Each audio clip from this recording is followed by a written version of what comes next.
Hi guys, Patrick Sherritt here. In this topic and in the next 3 topics, we're going to delve into psychology. Now, psychology is the study of human behavior, why people do the things they do. But I want to start by giving you some information about how your mind works. Now, it's really useful to know this stuff because our present thoughts determine our future. And if you know how your mind works, you can start to think in more deliberate ways to be able to improve the way your life goes. So let's start by asking a deep philosophical question. Who am I? Well, on a personality level, you are the person you know yourself to be.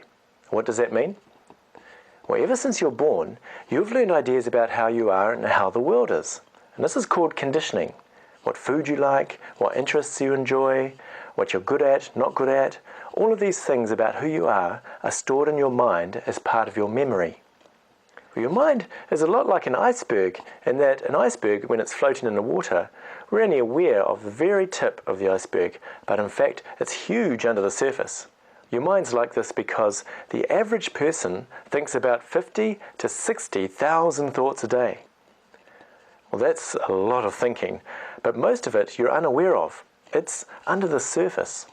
And because you don't consciously think about how you're meant to behave every day, all your attitudes, beliefs, habits, values, and self-images that have been conditioned since you were born are stored someplace that is known as your subconscious mind. Well, you also have a conscious mind that works to keep track of what you're presently observing, such as when you're around other people. It also thinks about what your future might be like based on your thinking from the past. For instance, if you're asked, what will you be doing this weekend? Your conscious mind will try to see yourself into your future at the weekend. Now, everyone's response to this scenario is going to be different. One person might look forward and see an exciting time because he's going to go out with his friends this weekend, while you might look forward and see yourself reading a book because you don't tend to go out much. What your conscious mind is doing is like mental time travel. It uses forethought to see yourself into the future from where you are at this present moment. And when you do this, your thinking associates the future scene to your memory of how you are. In a flash, your conscious mind bounces that picture from the future off of your subconscious conditioning. And from this conditioning, you can evaluate that future scene. One person might think, well, this weekend's going to be awesome because they're really outgoing and kind of adventurous person, whereas you look forward and think, oh well, just another weekend, because you find it hard to make friends easily. So your conscious mind associates and evaluates what you are observing or imagining to help you make decisions.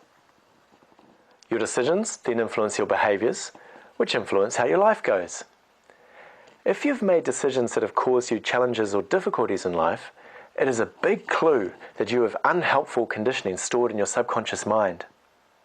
You see, ever since your earliest years, it is inevitable that you will have stored unhelpful self-images about yourself because your subconscious mind takes everything on board. As you experience life, it does not discern what's good for you or bad for you, what's right or wrong. It just takes it all on board. You might have found it difficult making friends when you were young because your family moved around a lot. This gets stored in your subconscious as how I know myself to be, which influences your decisions the next time you want to try and make friends. And the next time, and the next time. Now that you're older, you don't think about those earlier times as a kid at kindergarten, but you keep thinking and doing stuff that prevents you from making friends easily. All your decisions and ultimately behaviors are based on your subconscious memory of how you know yourself to be. Well, the good news is that your mind's subconscious conditioning, if it is causing you difficulties in life, can be overwritten like updating the software on your computer so that you can run a better program. Your subconscious can be modified to enable you to hold more helpful ideas of how you are. We'll explore this in topic 8, self-image psychology, but for the next 2 topics, we'll look at how your conscious and subconscious mind influences both your perception and your behavior.